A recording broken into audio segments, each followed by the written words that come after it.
Hi hello ಎಲ್ರಿಗೂ ನಮಸ್ಕಾರ. ಎಲ್ಲರೂ ಹೇಗಿದ್ದೀರಾ? ಚೆನ್ನಾಗಿದ್ದೀರಾ? ನಾನು ತುಂಬ ಚೆನ್ನಾಗಿದ್ದೀನಿ. ಆ್ಯಂಡ್ ವಲ್ಗರ್ ಪದ ಯೂಸ್ ಮಾಡಿ ಆ ವಲ್ಗರ್ ಪದ ಯೂಟ್ಯೂಬ್ ಚಾನಲ್ ಯೂಸ್ ಮಾಡೋಕ್ಕಾಗಲ್ಲ, ಅದನ್ನು ನಾನು ಬೈದಿದ್ದೀನಿ ಆ್ಯಂಡ್ ವೀಡಿಯೋಸ್ ಎಲ್ಲ ಮಾಡಿ ಹಾಕಿದ್ದಾಳೆ ನಾನು. ಆ್ಯಂಡ್ ನೆಕ್ಸ್ಟ್ ವಿಚಾರ ಏನಂದರೆ, ನಮ್ಮ ಜನ್ಮದಾತನ ಇಬ್ಬರು ಅಕ್ಕಂದಿರಿದ್ದಾರೆ, ಹಾಕ್ತೀನಿ ನಾನು. ನಿಮ್ಮಿಬ್ಬರು ಫೋಟೋ ಸಮೇತ ಹಾಕ್ತೀನಿ, ಇದಂತೂ ಮಾಡೇ ಮಾಡ್ತೀನಿ ನಾನು. ಯಾಕಂದರೆ ನನ್ನ ಮಗಳು ನಂತರನೇ ನಿನ್ನೊಬ್ಬರು ಬಂದು ನಿಮ್ಮ ಮಗಳು ಸಂಸಾರ ಹಾಳು ಮಾಡಿದ್ರೆ, ನಿನ್ನಳಿಯನ್ಗೆ ಇನ್ನೊಬ್ಳನ್ನ ತಂದು ಕಟ್ಟಿದ್ರೆ ನೀನು ಸುಮ್ಮನಿರ್ತೀಯಾ? ನಮ್ಮಪ್ಪನ ಜೊತೆ ಒಂದು ಗುಟ್ಟಿರೋ ಅಂಥ ಇಬ್ಬರು ಅಕ್ಕದೀರು ಇವತ್ತು ನಮ್ಮ ಮನೆ ಹಾಳು ಮಾಡೋಕ್ಕೆ ಕಾರಣ. ಸರಿನಾ? ಕ್ಲಿಯರಾಗಿ ಹೇಳಿದ್ದೀನಿ, ಭಯ ಏನಿಲ್ಲ ನನಗೆ. ಹಾಯ್ ಹಲೋ ಎಲ್ರಿಗೂ ನಮಸ್ಕಾರ. ಎಲ್ಲರೂ ಹೇಗಿದ್ದೀರಾ? ಚೆನ್ನಾಗಿದ್ದೀರಾ? ನಾನು ತುಂಬ ಚೆನ್ನಾಗಿದ್ದೀನಿ. ನೀವು ಚೆನ್ನಾಗಿದ್ದೀರಾ ಅಂತ ಅಂದ್ಕೊಂಡಿದ್ದೀನಿ. ಸ್ವಲ್ಪ ಡಲ್ಲಾಗಿದ್ದೀನಿ, ಸ್ವಲ್ಪ ಎನರ್ಜಿ ಕಮ್ಮಿ ಆಗಿದೆ ಅಂತ ಅನಿಸ್ಬೋದು. ಯಾಕೆಂದರೆ ಸ್ವಲ್ಪ ಬೆಳಗ್ಗೆಯಿಂದ ನಮ್ಮಮ್ಮನೆಲ್ಲ ನೆನಪಾಯ್ತಲ್ಲ. ಸೊ ಇವತ್ತು ಹಬ್ಬ ಬೇರೆ, ಮಾರಿ ಹಬ್ಬ ಊರಲ್ಲಿ. ಸೊ ಹಾಗಾಗಿ ನನಗೆ ಬೆಳಗ್ಗೆಯಿಂದ ಸ್ವಲ್ಪ ಬೇಜಾರಾಗಿದೆ ಆ್ಯಂಡ್ ಸ್ವಲ್ಪ ಏನು ತಿಂದಿಲ್ಲ. ಸೊ ಹಾಗಾಗಿ ಇದರ ಮಧ್ಯೆಯಲ್ಲೂ ನಿಮಗೆ ಬೇಜಾರಾಗೋದಕ್ಕೆ ಇನ್ನೊಂದು ಕಾರಣ ಇದೆ. ಅದನ್ನು ನಾನು ನಿಮ್ಮ ಹತ್ರ ಶೇರ್ ಮಾಡಲೇಬೇಕು. ಯಾಕಂದರೆ 6 ಮಂತ್ಸ್ ಆಯಿತು ನನ್ನ ಯೂಟ್ಯೂಬ್ ಚಾನಲ್ ಓಪನ್ ಮಾಡಿ. ತುಂಬ ಜನ ಸಬ್ಸ್ಕ್ರೈಬ್ ಇದ್ದೀರಾ ಆ್ಯಂಡ್ ತುಂಬ ವೀಡಿಯೋಸ್ ನೋಡಿದವರು ಇದ್ದೀರಾ ಆ್ಯಂಡ್ ತುಂಬ ಜನ ಅರ್ಧದಲ್ಲಿ ಸಬ್ಸ್ಕ್ರೈಬ್ ಆಗಿರೋರಿಗೆ ಫುಲ್ ವಿಷಯ ಗೊತ್ತಿರಲ್ಲ. ಸೊ ಅಂಥವ್ರು ಇದ್ದೀರಾ. ಸೊ ಎಲ್ಲರೂ ಅಷ್ಟೇ ನನ್ನ ಯೂಟ್ಯೂಬ್ ಚಾನಲಲ್ಲಿ ಫುಲ್ ವೀಡಿಯೋಸ್ನ ನೋಡಿ, ಓಕೆನಾ? ಆ್ಯಂಡ್ ಇನ್ನೊಂದು ಮುಖ್ಯವಾದ ವಿಚಾರನ ನಾನು ನಿಮ್ಮ ಹತ್ರ ಶೇರ್ ಮಾಡಬೇಕು.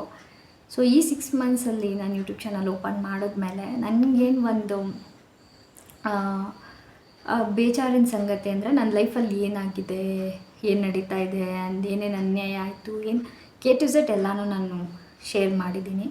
ಅದರಲ್ಲಿ ಮೇನ್ ನಾನು ಇನ್ನೊಂದು ವಿಷಯ ಇವತ್ತೇ ಶೇರ್ ಮಾಡಬೇಕು. ಇಷ್ಟು ದಿನ ಗ್ಯಾಪ್ ಆಗಿತ್ತು ಆ್ಯಂಡ್ ಇದರಲ್ಲಿ ನಮ್ಮ ಲೈಫು, ನಾನು, ನನ್ನ ಗಂಡ, ನಮ್ಮ ಮನೆ, ಸೊ ಇದನ್ನ ಬಗ್ಗೆ ಮಾತ್ರ ನಾನು ನಿಮ್ಮ ಹತ್ರ ಶೇರ್ ಮಾಡ್ತಾಯಿದ್ದೆ. ಯಾಕಂದರೆ ಅವ್ರ ಬಗ್ಗೆ ನಾನು ಮಾತಾಡೋದು ಬೇಡ ಅನ್ನೋ ಕಾರಣಕ್ಕೆ. ಸೊ ತುಂಬ ತಾಳ್ಮೆಗಿರೋರನ್ನ ಪರೀಕ್ಷೆ ಮಾಡಬಾರ್ದಂತೆ. ಯಾಕೆ ಅಂದರೆ ನನ್ನ ಪಾಡಿಗೆ ನಾನು ಸುಮ್ಮನೆ ಇದ್ದೀನಿ. ಒಂದು ವಿಚಾರ ಏನು ಹೇಳೋಕ್ಕೆ ಇಷ್ಟಪಡ್ತೀನಿ ಅಂದರೆ, ಇವತ್ತು ಹಬ್ಬ ಇತ್ತು. ಹಬ್ಬದಲ್ಲಿ ನಾವು ಹಬ್ಬ ಮಾಡ್ತಾಯಿಲ್ಲ, ಯಾಕಂದರೆ ನಮ್ಮ ಮನೆ ಕನ್ಸ್ಟ್ರಕ್ಷನ್ ಆಗ್ತಾ ಇರೋದ್ರಿಂದ ಅಲ್ಲಿ ಹೋದ್ಮೇಲೆ ನಾವು ಹಬ್ಬ ಮಾಡೋಣ ಅಂತ ಡಿಸೈಡ್ ಆಗಿದ್ದೀವಿ. ಸೊ ಬಾಡಿಗೆ ಮನೇಲಿ ಬೇಡ ಅಂತ ನನಗೆ ಅನ್ನಿಸ್ತು. ಸೊ ಹಾಗಾಗಿ ಆ್ಯಂಡ್ ನೆಕ್ಸ್ಟ್ ವಿಚಾರ ಏನಂದರೆ, ನಮ್ಮ ಜನ್ಮದಾತನ ಇಬ್ಬರು ಅಕ್ಕಂದಿರಿದ್ದಾರೆ. ಕ್ಲಿಯರಾಗಿ ಕೇಳಿಸ್ಕೊಳ್ಳಿ. ಅವ್ರು ಹೇಳ್ತಾ ಇದ್ರಂತೆ, ನನ್ನ ಹೆಸರು ಹೇಳ್ಬಿಟ್ರೆ ನನ್ನ ಮಕ್ಕಳು ಹಂಗೆ ಮಾಡಿಬಿಡ್ತಾರೆ, ಹಿಂಗೆ ಮಾಡಿಬಿಡ್ತಾರೆ. ಅವರಿಬ್ಬರೇ ಅಕ್ಕಂದಿರಿರೋದು. ಆ ಇಬ್ಬರು ಅಕ್ಕಂದಿರು ಏನು ಹೇಳಿದ್ದಾರೆ ಇವತ್ತು ಟಾಪಿಕಲ್ಲಿ ಅಂದರೆ, ನಾನೇನು ಯೂಟ್ಯೂಬ್ ಚಾನಲಲ್ಲಿ ಅವ್ರ ಬಗ್ಗೆ ಕೆಟ್ಟದಾಗಿ ಮಾತಾಡೋದಂತೆ ಆ್ಯಂಡ್ ವಲ್ಗರ್ ಪದ ಯೂಸ್ ಮಾಡಿ ಆ ವಲ್ಗರ್ ಪದ ಯೂಟ್ಯೂಬ್ ಚಾನಲ್ ಯೂಸ್ ಮಾಡೋಕ್ಕಾಗಲ್ಲ, ಅದನ್ನು ನಾನು ಬೈದಿದ್ದೀನಿ ಆ್ಯಂಡ್ ವೀಡಿಯೋಸ್ ಎಲ್ಲ ಮಾಡಿ ಹಾಕಿದ್ದಾಳೆ.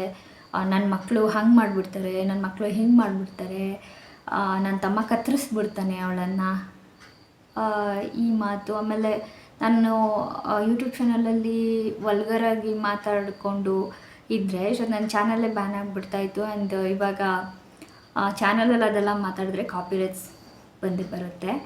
ಸೊ ಅದನ್ನೆಲ್ಲ ಓದೋರ ಹತ್ರ ಎಲ್ಲ ಹೇಳೋದು. ಆ್ಯಂಡ್ ಆಮೇಲೆ ಮನೆ ಕಟ್ಟಿದ್ದು ನನ್ನ ತಮ್ಮ, ಎಲ್ಲ ಸಾಮಾನು ತಂದಿದ್ದು ನನ್ನ ತಮ್ಮ, ನಮ್ಗೆ ಒಳ್ಳೇದಿರೋದಕ್ಕೆ ನಮ್ಗೆ ಒಳ್ಳೆತನ ಸಿಕ್ಕಿದೆ, ನಾವು ಮದುವೆ ಮಾಡಿದ್ದೀವಿ, ನಾವು ಕರಿಯಣ್ಣನ ಮನೆನ ಉದ್ಧಾರ ಮಾಡಿದ್ದೀವಿ ಆ್ಯಂಡ್ ಕರಿಯಣ್ಣನ ಮನೆ ಬೆಳಗ್ತಾ ಇದ್ದೀವಿ.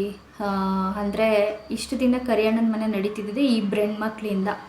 ಯಾಕೆಂದರೆ ಅವ್ರ ಗಂಡನ ಮನೆಯಲ್ಲಿರೋ ಆಸ್ತಿ, ಮನೆ, ಆಮೇಲೆ ಕೆ ಜಿ ಚಿನ್ನ, ಅಂದರೆ ಅವ್ರ ಗಂಡಿರ ಮನೇಲಿ ಅಷ್ಟು ಇತ್ತು.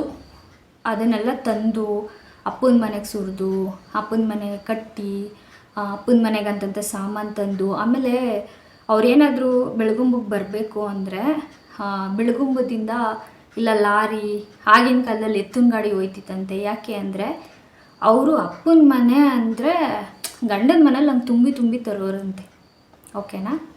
ಸೊ ಯಾಕೆ ಹೇಳ್ತಾ ಇದ್ದೀನಿ ಇದನ್ನು ಅಂದರೆ, ಎಂಥ ನಾಚಿಗೆಟ್ಟು ಜನ ಇರ್ತಾರೆ. ಒಬ್ಬಾಕೆಗೆ ಒಂದು ಹೆಣ್ಮಗಳಿದ್ದಾಳೆ, ಇನ್ನೊಬ್ಬಾಕೆಗೆ ಇಬ್ಬರು ಗಂಡು ಮಕ್ಕಳು. ಒಂದು ಹೆಣ್ಣೆತ್ತಿರೋ ಹೆಂಗಸಿಗೆ ಇನ್ನೊಂದು ಹೆಣ್ಣಿನ ಕಷ್ಟ, ಇನ್ನೊಬ್ಳು ತಾಯಿ ಇಲ್ಲದ ಮಗಳನ್ನ ಕಷ್ಟ, ಒಬ್ಬ ತಂದೆನ ದೂರ ಮಾಡಿ ಮನೆ ಹಾಳು ಮಾಡ್ತಾ ಇರೋರಿಗೆ ನನ್ನ ಕಷ್ಟ ಅರ್ಥ ಆಗಲಿಲ್ಲ. ಇನ್ನೊಬ್ಬರು 2 ಗಂಡು ಎತ್ತಿರೋರಿಗೆ ಹೆಣ್ಣು ಎತ್ತಿರೋರ ಕಷ್ಟ ಅರ್ಥ ಆಗಲ್ಲ. ಹೆಣ್ಣು ಎತ್ತಿದ್ರೆ ನನಗೂ ಒಂದು ಹೆಣ್ಣೈತೆ ತಾಳಪ್ಪ, ಈ ಹುಡುಗಿಗೆ ಹಿಂಗೆಲ್ಲ ಮಾತಾಡಿದ್ರೆ ನನ್ನ ಮಗಳು ಇದ್ದಾಳೆ ಅನ್ನೋದು ಬರ್ತಿತ್ತು. ಸೊ ಒಬ್ಬಾಕೆಗೆ ಒಂದು ಹೆಣ್ಣಿದ್ರೂ ನನ್ನ ಬಗ್ಗೆ ಅಷ್ಟು ಕೆಟ್ಟದಾಗಿ ಮಾತಾಡೋದು. ಆಮೇಲೆ ಇನ್ನೊಂದು ಮಾತು, ನಮ್ಮಮ್ಮ ಅವ್ರನ್ನ ತುಂಬ ಚೆನ್ನಾಗಿ ಭಾವಿಸ್ತಾ ಇದ್ರಂತೆ. ಅವ್ರನ್ನ ನಾನು ದೂರ ಮಾಡಿದ್ನಂತೆ. ನಮ್ಮಮ್ಮಂಗೆ ಹೇಳ್ಕೊಟ್ನಂತೆ, ಅವ್ರನ್ನೆಲ್ಲ ಸೇರಿಸ್ಬೇಡ, ಅವರು ಸರಿ ಇಲ್ಲ ಅಂತ ನಾನು ನಮ್ಮಮ್ಮಂಗೆ ಹೇಳ್ಕೊಟ್ಟು ಅವ್ರನ್ನ ದೂರ ಮಾಡಿದ್ನಂತೆ. ಆ್ಯಂಡ್ ಅವ್ರ ತಮ್ಮ ಇವತ್ತು ಅವರಿಬ್ಬರು ಅಕ್ಕದಿರು ಅಂದರೆ ಹುಟ್ಸಿದ ಮಗಳನ್ನೇ ಕತ್ತರಿಸೋ ಕೇಸಲ್ವಂತೆ, ಅವರೇ ತಡೀತವ್ರಂತೆ. ಇಲ್ಲಾಂದರೆ ಅವ್ರ ತಮ್ಮ ಬಂದು ನನ್ನ 2 ತುಂಡಿಗೆ, ಅಂದರೆ ನನ್ನ ಜನ್ಮ ಕೊಟ್ಟಿದ್ದಾರಲ್ಲ ಅವ್ರು ಕತ್ತರಿಸ್ತಾರಂತೆ ನನ್ನನ್ನು. ಆ್ಯಂಡ್ ಆಮೇಲೆ ಇನ್ನೂ ಒಂದು ಟಾಪಿಕ್ ಏನಂದರೆ, ಅವ್ರ ಮಕ್ಕಳೆಲ್ಲ ಬಂದು ನನಗೆ ಏನು ಮಾಡೋಕ್ಕೂ ಏಸಲ್ವಂತೆ, ಹಾಗೆಲ್ಲ ಮಾಡ್ತಾರಂತೆ. ಆ್ಯಂಡ್ ಆಮೇಲೆ ನಾನು ಏನೇನೋ ಪದಗಳು, ಕೆಟ್ಟ ಪದ, ಅದು ನನ್ನ ಚಾನಲಲ್ಲಿ ಯೂಸ್ ಮಾಡೋಕ್ಕಾಗಲ್ಲ ಅಂಥ ಪದಗಳೆಲ್ಲ ಯೂಸ್ ಮಾಡಿ ಹಿಂಗೆಲ್ಲ ಮಾಡಿದ್ದಾಳೆ ಅಂತ ಓದೋರ ಹತ್ರ ಎಲ್ಲ ಹೇಳೋದು. ಆಮೇಲೆ ಅವರು ಕರಿಯಣ್ಣನ ಮನೆ ಬೆಳಗ್ಸಿ, ಅದೇ ಹೇಳೋದ್ನಲ್ಲ, ಎತ್ತಿನ ಗಾಡಿ, ಟ್ಯಾಕ್ಟ್ರು, ಲಾರಿಲಿ ಇವತ್ತು ಮನೆ ಕಟ್ತವ್ರೆ ಅವರಿಬ್ಬರು. ಇವತ್ತು ಅಲ್ಲಿರೋ ಪ್ರತಿಯೊಂದು ಐಟಮ್ಸು ಎಲ್ಲನೂ ತಂದಿರೋದೆ ಅವರಿಬ್ಬರೇ ಹೆಣ್ಮಕ್ಳು. ಇಡೀ ಬಿಳ್ಗುಂಬ ಹೇಳುತ್ತೆ, ಕರಿಯಣ್ಣನ ಮಕ್ಕಳು ಬಂದು ಕರಿಯಣ್ಣನ ಮನೆ ಬೆಳಗಿಸ್ಬಿಟ್ರು, ಮನೆ ಕಟ್ಬಿಟ್ರು, ತಮ್ಮನ ಮದುವೆ ಮಾಡಿಬಿಟ್ರು ಅಂತ ಎಲ್ಲ ಹೇಳ್ತಾರಂತೆ. ಅದು ಈ ಊರಿನ ಜನಕ್ಕೆ ಗೊತ್ತು ಸತ್ಯ ಏನು ಅಂತ. ಇವತ್ತು ಯಾಕೆ ಹೇಳ್ತಾ ಇದ್ದೀನಿ ಇದನ್ನು ಅಂದರೆ, ನೆಗೆಟಿವ್ ಆಗಿ ಹೇಳಿ ಸುತ್ಕೊಂಡು ಹೊಡಿಯೋದಕ್ಕೆ ಅಂತ ಪಾಸಿಟಿವ್ ಆಗಿ ಹೇಳ್ತಾ ಇದ್ದೀನಿ. ಅಪ್ಪನ ಮನೆ ತುಂಬ್ಕೊಂಡು ಹೋದರೆ ವಿನಃ ಅಪ್ಪನ ಮನೆಗೆ ಒಂದು ಕವರ್ ತಂದಿದ್ದು ನಾನು ಯಾವತ್ತೂ ನೋಡಿಲ್ಲ ನಿಮ್ಮ ಇದಕ್ಕೆ. ಇವತ್ತು ನಾನು ಅಷ್ಟೆಲ್ಲ ಮಾಡಿ ಇವತ್ತು ನಾನು ಮನೆ ಕಟ್ಟಿ ಅಂತಂತ ಸಾಮಾನು ತಂದು ಇವತ್ತು ತಾಯಿ ಕಳ್ಕೊಂಡು ತಂದೆ ಇಲ್ಲಂಗೆ ಮಾಡಿದ್ರಿ, ಎಲ್ಲ ಅನ್ಯಾಯ ಮಾಡಿಸ್ಕೊಂಡು ನಾನು ಆಚೆ ಬಂದೆ. ಇವತ್ತು ನಾನು ಭಿಕ್ಷೆಲಿ ಬದುಕೊಳ್ಳಿ ಅಂತ ಬಿಟ್ಟಿದ್ದೀನಿ. ಇವತ್ತು ನಾನು ಆಚೆ ಬಂದು ನನ್ನ ಗಂಡ, ನಾನು ನನ್ನ ಮನೆ ಅಂತ ನನ್ನ ಲೈಫ್ ನಾನು ಲೀಡ್ ಮಾಡ್ತಾಯಿದ್ದೀನಿ. ಮಾಡಿದ ಕರ್ಮ ನೀವು ಅನುಭವಿಸ್ತೀರಾ ಅಂತ ಇವತ್ತು ಬಂದವ್ರ ಹತ್ರ ಯೂಟ್ಯೂಬ್ ಚಾನಲಲ್ಲಿ ನಾನು ಅವ್ರ ಬಗ್ಗೆ ಅಂತಂಥ ಪದ ಯೂಸ್ ಮಾಡಿ ಮಾತಾಡಿದ್ದಾಳೆ. ಆಮೇಲೆ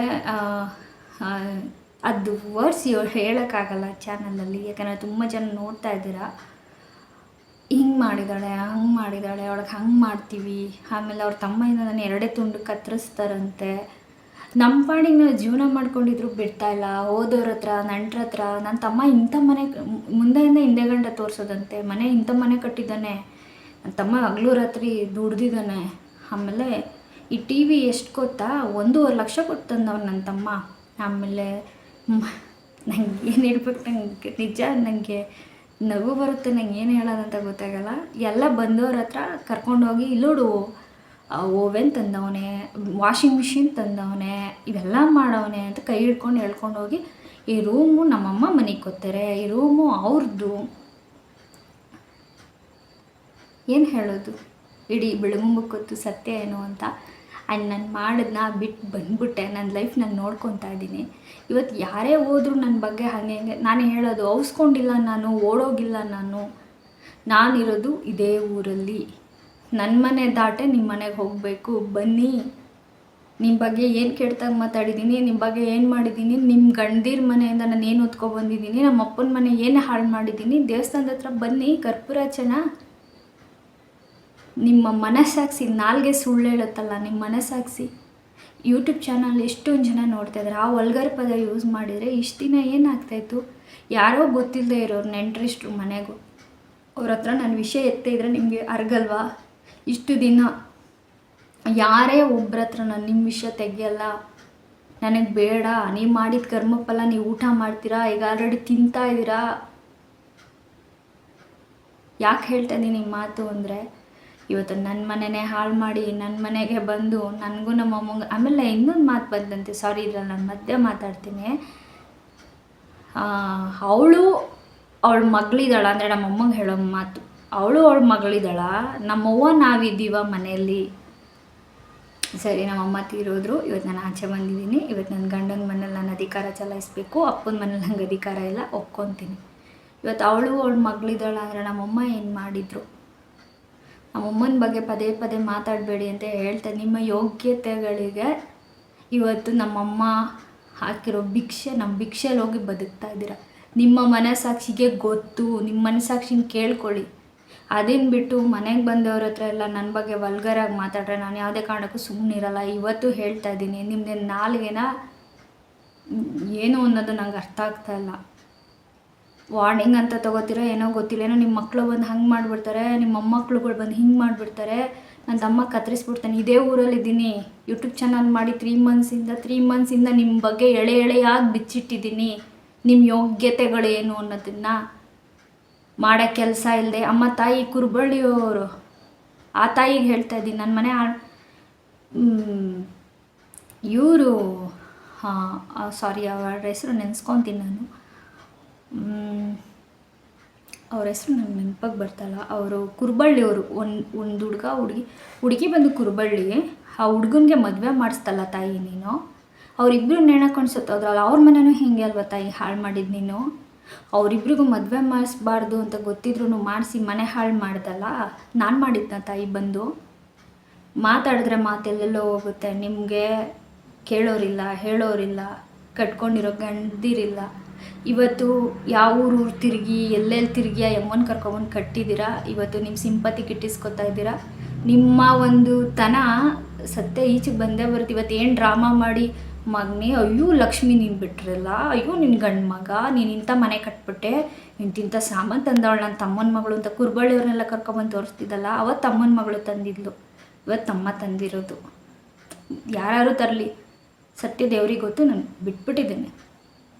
ತಮ್ಮನ ಬುಟ್ಟಿಗೆ ಹಾಕೊಂಡಿದ್ದಾಯ್ತು, ಮನೆ ಹಾಳು ಮಾಡಿದ್ದಾಯಿತು, ನನಗೂ ಆಯಪ್ಪಂಗೂ ತಂದಿಕ್ಕಿದ್ದಾಯಿತು, ಎಲ್ಲ ಮಾಡಿದ್ದೀರ. ಮಾತಾಡಿದ್ರೆ ಎಲ್ಲೆಲ್ಲೋ ಹೋಗುತ್ತೆ. ಮಾಡೋಕ್ಕೆ ಕೆಲಸ ಇಲ್ಲ, ಕೇಳೋರಿಲ್ಲ, ಹೇಳೋರಿಲ್ಲ, ಮೂಗು ದರ ಬಿಚ್ಚಿ ಬಿಟ್ಬಿಟ್ಟವ್ರೆ ಅನ್ನೋ ಕಾರಣಕ್ಕೆ ನಾಲ್ಗೆ ಬಿಗಿ ಹಿಡಿದು ಮಾತಾಡಿದ್ರೆ ಒಳ್ಳೆಯದು. ಸೀರಿಯಸ್ಸಾಗಿ ಹೇಳ್ತಾ ಇದ್ದೀನಿ ನಾನು. ನನ್ನ ಗಂಡ ಚೆನ್ನಾಗಿದ್ರೆ ನಂಗೆ ಸಾಕು. ನನಗೆ ಯಾವ ಸಂಬಂಧಗಳ ಅವಶ್ಯಕತೆ ನನಗಿಲ್ಲ. ನಾನು ನನ್ನ ಗಂಡ ಬದುಕ್ತಾ ಇದ್ವಿ, ಕತ್ತರಿಸ್ಬಿಡ್ತೀನಿ, ನಾನು ರೆಡಿ ಇದ್ದೀನಿ. ನಿಮ್ಮಂಗೆ ನಾಟಕ ಮಾಡಿ ಇನ್ನೊಬ್ಬರ ಮನೆ ಹಾಳು ಮಾಡಿ ಬದುಕೋದಕ್ಕಿಂತ ಇವತ್ತೇ ಸತ್ತೋಗೋಕ್ಕೂ ನಾನು ಏಸಲ್ಲ. ಇವತ್ತು ಅಷ್ಟೇ ನಿಯತ್ತಾಗಿದ್ದೀನಿ, ನಿಯತ್ತಾಗೆ ಹೋಗ್ತೀನಿ. ಇವತ್ತು ನಿಮ್ಮಂಗೆ ಇನ್ನೊಬ್ಬರ ಮನೆ ಹಾಳು ಮಾಡಿ ಇನ್ನೊಬ್ಬರ ಮನೆ ತಿನ್ನೋಕ್ಕೋಸ್ಕರನೇ ಇನ್ನೊಬ್ಬರ ಮನೆ ಹಾಳು ಮಾಡೋ ಬುದ್ಧಿ ನನ್ನಲ್ಲಿಲ್ಲ. ನಿಮ್ಮ ಬಗ್ಗೆ ವಲ್ಗರಾಗಿ ಮಾತಾಡೋಳೆ, ಫೋನಲ್ಲೆಲ್ಲ ನಮ್ಮ ಬಗ್ಗೆ ಕೆಟ್ಟದಾಗಿ ಮಾತಾಡೋಳೆ ಅಂತ ಹಾಕಿದಿರಲ್ಲ, ತೊಗೊಂಡು ಬರಬೇಕು ಸತ್ಯ ಏನು ಅನ್ನೋದನ್ನು. ಬಂದವ್ರ ಹತ್ರ ಎಲ್ಲ ನನ್ನ ವಿಷಯ ಎತ್ತಕ್ಕೆ ನಾಚಿಕೆ ಆಗಲ್ವ? ನಿಮ್ಮ ಮಕ್ಳುಗಳ ಸುದ್ದಿನೂ ನಾನು ಹಾಗೆ ಮಾತಾಡ್ತೀನಿ. ತಿನ್ನಕ್ಕೆ ಬರ್ತೀರ, ತಿನ್ನಬೇಕು, ಹೋಗಬೇಕು. ಅದನ್ನು ಬಿಟ್ಟು ನನ್ನ ಬಗ್ಗೆ ಮಾತಾಡೋ ನಾನು ಯಾವುದೇ ಕಾರಣಕ್ಕೂ ಸುಮ್ಮನಿರಲ್ಲ. ಸೊ ಯಾಕೆ ಹೇಳ್ತಾ ಇದ್ದೀನಿ ಅಂದರೆ, ಯಾರೋ ಒಬ್ಬರು ಇವಾಗ ಏನು ಗೊತ್ತಾ, ಅವ್ರು ಆಚೆ ಹಾಕ್ಬಿಟ್ರು, ಬೀಗ ಹಾಕ್ಬಿಟ್ರು, ನಮಗೆಲ್ಲ ಕೆಟ್ಟದಾಗಲಿ ಅಂತ ಬಯಸಿದ್ರು. ನಾನು ಅಲ್ಲಿಂದ ಆಚೆ ಬಂದಿದ್ದು ಆಯಿತು, ಸೈಡ್ ತೊಗೊಂಡಿದ್ದು ಆಯಿತು, ಈಗ ಮನೆ ಕಟ್ತಾ ಇದ್ದೀನಿ. ಅವ್ರ ಕೈಲಿ ತಡ್ಕೊಳಕ್ಕೆ ಆಗ್ತಾಯಿಲ್ಲ. ಇವಾಗ ನೀವು ನಿಯತ್ತಾಗಿದ್ದೀರಲ್ಲ, ನಾನು ಆಚೆ ಬಂದಿದ್ದೀನಲ್ಲ, ಎಷ್ಟೆಷ್ಟು ಕೋಟಿ ಸಂಪಾದನೆ ಮಾಡಿಬಿಟ್ಟಿದ್ದೀರ. ಟಾಟಾ ಬಿರ್ಲಾ, ಅಂಬಾನಿ ಅಂದರೆ ಮೋಸ್ಟ್ಲಿ ನಿಮ್ಮಿಬ್ಬರ ಹೆಸರೇ, ಅಕ್ಕ ತಂಗಿರು ಕೋಟಿಗಿದ್ದೀರಿ ಅಂತಲೇ ಎಲ್ಲ ಮಾತಾಡೋದು. ಯಾರಪ್ಪ ಶ್ರೀಮಂತರು ಅಂದರೆ ಕರಿಯಣ್ಣನ ಮಕ್ಕಳು ಅಂತಲೇ ಹೆಸರು ಬರ್ತಾ ಇರ್ಬೋದೇನೋ ಮೋಸ್ಟ್ಲಿ. ನಾಚಿಕೆ ಆಗಲ್ವ ನಿಮ್ಮ ನಾಲ್ಗೆನ ಎಕ್ಕಡನ ಅದು? ನಾನು ಮಾತಾಡಬಾರ್ದು, ಮಾತಾಡ್ತಾ ಇದ್ದೀನಿ. ನನ್ನ ಪಾಡಿಗೆ ನಾನು ಇರೋಕ್ಕೆ ಬಿಟ್ಟರೆ ಸರಿ. ತಿರುಗ್ತಿರಲ್ಲ ಅಕ್ಕ ತಂಗಿರು ಊರೂರು, ನನ್ನ ಸುದ್ದಿ ಏನಕ್ಕೆ ತೆಗಿತೀರಾ? ನಾನು ನಿಜವಾಗೂ ಯೂಟ್ಯೂಬ್ ಚಾನಲಲ್ಲಿ ಹೇಳ್ತಾ ಇದ್ದೀನಿ. ಅವ್ರ ಹೆಸ್ರು ಹೇಳೋಕ್ಕೆ ನಂಗೆ ಧೈರ್ಯ ಇಲ್ವಂತೆ. ಆ ಹೆಸ್ರು ಹೇಳೋಕ್ಕೆ ಧೈರ್ಯ ಇಲ್ಲ ಅಂತಲ್ಲ, ನಾವು ಯಾರೋ ಅಂತ ಹೇಳೋಳೆ, ನಮ್ಮ ಹೆಸ್ರು ಹೇಳೋಕ್ಕೆ ಧೈರ್ಯ ಇಲ್ಲ ಅಂತ. ನಮ್ಮ ಅಪ್ಪನ ಜೊತೆ ಒಂದ್ಗುಟ್ಟವ್ರೆ ನೀವಿಬ್ರು, ಸರಿನಾ? ಇದಕ್ಕಿನ್ನ ಪ್ರೂಫ್ ಬೇಕಾ? ನೀವಿಬ್ಬರೇ ಒಂದ್ಗೊಟ್ಟಿರೋದು. ಅರಳಿ, ಬಿಳ್ಗುಂಬ, ಕುಮ್ಮುದನಹಳ್ಳಿ, ರಾಮನಗರ ಎಲ್ಲ ಗೊತ್ತು. ನಮ್ಮಮ್ಮನಿರೋವರೆಗೂ ಕಳ್ಸೋವರೆಗೂ ಬಿಡಲಿಲ್ಲ. ಅವಳಿರೋವರೆಗೂ ಜಮೀನ್ ಹತ್ರ ಬಂದು ಎಲ್ಲ ಮಾಡಿದ್ದಾಗೋಯ್ತು. ಇವಾಗ ನನಗೆ ಹಿಡ್ದಿದ್ದೀರ. ನಾಚಿಕೆ ಆಗಬೇಕು ನಿಮ್ಮ ಜನ್ಮಕ್ಕೆ. ನನ್ನ ವಿಷಯಕ್ಕೆ ನಾನು ಇನ್ನೊಂದು ಸಲ ಬಂದು ನನ್ನ ಬಗ್ಗೆ ಮಾತಾಡಿದ್ದೀರ ಅಂದರೆ ನಾನು ಸುಮ್ಮನಿರಲ್ಲ. ನಿಮ್ಮ ಹತ್ರ ಏನು ಪ್ರೂಫ್ ಇದೆ ತೊಗೊಬನ್ನಿ. ನಿಮ್ಮ ಬಗ್ಗೆ ನಾನು ಡೈರೆಕ್ಟಾಗೆ ವೀಡಿಯೋ ಮಾಡಿ ಹಾಕ್ತೀನಿ. ನಿಮ್ಮಂಗೆ ನಾನು ಹಿಂದೊಂದು ಮುಂದೊಂದು ಅವರೊಂದು ಇವ್ರೊಂದು ನಾನು ಹೇಳೋಕ್ಕೆ ನಾನು ತಯಾರೇ ಇಲ್ಲ. ನಾನು ಡೈರೆಕ್ಟ್ ಇದ್ದೀನಿ. ಇದಿದ್ದೇ ಮಾತಾಡಿದ್ದೀರ. ನಮ್ಮಮ್ಮ ಬಾಣಿಸ್ತಿದ್ರು, ನಾನು ಚಾಡಿ ಹೇಳಿದೆ. ನನ್ನ ಬಗ್ಗೆ ಫೋನಲ್ಲಿ ಹಿಂಗೆಲ್ಲ ಬೈದಿದ್ದಾಳೆ, ಅವಳಂತೋಳು ಇಂತೋಳು. ಬೇಡ, ಇವೆಲ್ಲ ಸರಿ ಇಲ್ಲ. ನಿಮ್ಮ ವಿಷಯಕ್ಕೆ ನಾನು ಬರಲ್ಲ. ನಿಮ್ಮ ಸುದ್ದಿ ನಾನು ಏನಕ್ಕೆ ನನ್ನ ಬಗ್ಗೆ ಯೋಚನೆ ಮಾಡಿದ್ರೆ ನಿದ್ದೆ ಬರಲ್ವ? ಯಾಕೆ ನಿದ್ದೆ ಬರ್ತಾ ಇಲ್ವಾ ನಿಮಗೆ? ಈಗ ನಿಮ್ಮ ಮಕ್ಕಳು, ನಿಮ್ಮ ಅಳಿದಿರೋ, ನಿಮ್ಮ ಸೊಸೆದಿರೋದೇ 108 ಇರುತ್ತೆ. ನೋಡ್ಕೊಳ್ಳಿ. ನಿಮ್ಮನೆ ತೂತೆ ನಿಮ್ಗೆ 108 ಇರುತ್ತೆ. ನಮ್ಮ ಹತ್ರಕ್ಕೆ ಯಾಕೆ ಬರ್ತೀರಾ? ಸಾಕು. ನೀವು ಮಾಡಿದ್ದಕ್ಕೆ ನನ್ನ ಒಳ್ಳೇದು ಮಾಡಿದ್ರೆ ನಂಗೆ ಒಳ್ಳೇದೇ ಆಗುತ್ತೆ. ಅದೇನೋ ಹೇಳ್ತಿದ್ರಲ್ಲ, ನಾವು ಕರಿಯಣ್ಣನ ಮನೆ ಬದುಕಿಸ್ಬಿಟ್ಟಿದ್ದೀವಿ, ಊರಲ್ಲೆಲ್ಲ ಜನ ಕರಿಯಣ್ಣನ ಮನೆ ಬದುಕಿಸ್ಬಿಟ್ಟವ್ರೆ ಅಂತವ್ರೆ, ಸೈ ಅಂತವ್ರೆ ಅಂತ. ನಿಮ್ಮನ್ನೇ ಸೈ ಅಂದ್ಲಿ ಬಿಡಿ. ನೀವು ಕೊಡೋ ಏಟು, ನೀವು ಕೊಡೋ ನೋವು, ನೀವು ಕೊಟ್ಟಿರೋ ನನಗೆ ಅವಮಾನ ನಾನು ತಡೆದೆ. ಬಟ್ ಮೇಲಿರೋನೊಬ್ಬ ಕೊಡ್ತಾನೆ ಒಂದಿನ, ಅದನ್ನು ಸಹಿಸ್ಕೊಳಕ್ಕಲ್ಲ, ತಡ್ಕೊಳಕ್ಕೆ ಹೋಗಲ್ಲ ನಿಮ್ಗಳ ಕೈಲಿ. ಯಾಕೆ ಹೇಳ್ತಾ ಇದ್ದೀನಿ ಅಂದರೆ, ದಯವಿಟ್ಟು ಇಂಥವ್ರಿಂದ ದೂರ ಇರಿ. ಯಾಕಂದರೆ ಇವತ್ತು ನಾನು ಮನೆ ಕಟ್ತಾ ಇದ್ದೀನಿ ಅಂದಾಗ ಯಾರು ಹೋಗ್ತಾರೋ ಅವ್ರ ಹತ್ರ ಬಾಯಿ ಇಡ್ತಾ ಇಲ್ಲ. ನೀವೊಂದು ಎಣ್ಣೆ ತಿದ್ಯಲ್ಲಮ್ಮ ತಾಯಿ ದೊಡ್ಡೋರ, ಹಬ್ಬ ಏನಮ್ಮ ನಿನ್ನ ನಾಲ್ಗೆ, ಏನು ಮಾತಾಡ್ತೀಯಮ್ಮ, ನಿನಗೂ ಒಂದು ಹೆಣ್ಣೈತೆ, ನಿನ್ನ ಅಳಿಯ, ನಿಮ್ಮ ಮೊಮ್ಮಗಳು ಅವಳೆ. ಹೇಳ್ಬಾರ್ದು ನಾನು ಈ ಮಾತನ್ನು. ಯಾಕಂದರೆ ಇವತ್ತು ನನಗೇನೇನು ಅನ್ಯಾಯ ಮಾಡಿದ್ರೆ ಅದೆಲ್ಲ ನಿಮ್ಮ ಕರ್ಮ ರಿಟರ್ನ್ಸು. ನೀನು ಒಂದು ಹೆಣ್ಣೆತ್ತಿದ್ಯಾ, ನಿನ್ನ ಹೊಟ್ಟೆಲಿ ಹುಟ್ಟಿರೋ ಮಗಳು ನಂತರನೇ ನಿನ್ನೊಬ್ಬರು ಬಂದು ನಿಮ್ಮ ಮಗಳು ಸಂಸಾರ ಹಾಳು ಮಾಡಿದ್ರೆ, ನಿನ್ನ ಅಳಿಯನ್ ಇನ್ನೊಬ್ಳನ್ನ ತಂದು ಕಟ್ಟಿದ್ರೆ ನೀನು ಸುಮ್ಮನೆ ಇರ್ತೀಯಾ? ಹಾಂ, ಇವತ್ತು ನಮ್ಮ ತಾತನ ಮನೆಯವ್ರಿಗೆ ಎಷ್ಟು ನೋವಾಗಿರ್ಬೋದು, ಅಷ್ಟು ಕೋಟಿ ಖರ್ಚು ಮಾಡಿ ಇರೋಳೊಬ್ಬ ಮಗಳು ಅಂತ ಮಾಡಿ ಎಷ್ಟು ನೋವಾಗಿರ್ಬೋದಲ್ಲ. ನಿನಗೂ ಬರುತ್ತೆ, ತಗೊಳಕ್ಕೆ ನೀನು ತಯಾರಾಗಿರು. ನಿನ್ನ ಮಗಳು ಜಾಗಕ್ಕೆ ಇನ್ನೊಬ್ಳು ಬಂದಾಗ ನೀನು ತಗತ್ಯಾ? ನೀನು ಕಣ್ಣಲ್ಲಿ ನೋಡ್ತೀಯಾ? ಬರುತ್ತೆ ಕರ್ಮ ರಿಟರ್ನ್ಸ್ ಅಂತೆ. ಅವ್ರವ್ರ ಮಕ್ಳಿಗೆ ಅದು ಬಂದಾಗೆ ಅಂತ ನೋವು ಗೊತ್ತಾಗೋದು. ಕಾಯ್ತೀನಿ ಅಲ್ಲಿವರೆಗೂ. ಬಟ್ ಏನಾದ್ರೆ ನನ್ನ ವಿಷಯ ಮಾತಾಡೋಕ್ಕಿಂತ ಮುಂಚೆ 100 ಸಲ ಯೋಚನೆ ಮಾಡಿ ಮಾತಾಡಿ. ಏಕೆಂದರೆ ನೀನು ಎಣ್ಣೆತ್ತಿರೋ ಆ ಅಮ್ಮ ಏನೋ ಎಣ್ಣೆತ್ತಿಲ್ಲ, ಆಲ್ರೆಡಿ ಒಬ್ಬ ಮಗ ಹೋದ. ಅದಕ್ಕೆ ಅದಾದ ಮೇಲೂ ಆ ಅಮ್ಮ ಕಾಶಿಗೆ ಹೋಗಿದ್ಲಂತ. ಅಮ್ಮ ಕಾಶಿಗೆ ಹೋದರೆ ನಾನು ಮಾಡಿರೋ ಪಾಪ ಎಲ್ಲ ಅಲ್ಲಿಂದ ಬಂದಮೇಲೆ ಇನ್ನೂ ಪಾಪ ಜಾಸ್ತಿನೇ ಆಯಿತು. ಕಾಶಿಗೆ ಹೋಗಿ ಬಂದ್ಲಂತ ಅಮ್ಮ. ಇನ್ನೊಬ್ಳು ಅಕ್ಕ ತಂಗಿರೋರಲ್ಲ, ಅದ್ರಲ್ಲಿ ತಂಗಿ ಕಾಶಿಗೆ ಹೋಗಿ ಬಂದ್ಲಂತೆ ತನ್ನ ಪಾಪನ ತೊಳ್ಕೊಳ್ಳೋಕ್ಕೆ. ಮನೆ ಹಾಳು ಮಾಡಿಬಿಟ್ಟು ಯಾವ ಕಾಶಿಗೆ ಹೋದರೆ ಪಾಪ ತೊಳೆಯಲ್ಲ, ನಿನ್ನ ಕರ್ಮ ನಿನಗೆ ತಟ್ಟಿದ್ರೇ ತೊಳೆಯೋದು. ಯಾಕೆ ಅಂದರೆ ನಂಗೆ ಸಖತ್ ನೋವಾಗಿದೆ. ಏನೇನೋ ಮಾತಾಡೋದು, ನನ್ನ ಬಗ್ಗೆ ಫ್ಯಾಮಿಲೀಸ್ ಎಲ್ಲ ಬ್ಯಾಡ್ ಒಪಿನಿಯನ್ ಕ್ರಿಯೇಟ್ ಮಾಡೋದು. ಇವತ್ತು ನಾನು ನಮ್ಮಮ್ಮ ಏನು ನೋವು ಅನುಭವಿಸಿದ್ದೀರಾ, ಅದು ರಿಟರ್ನ್ ತೊಗೊಳಕ್ಕೆ ತಯಾರಾಗಿ. ಅಷ್ಟು ಮೇಲೆ ನಾನು ಹೇಳಲ್ಲ.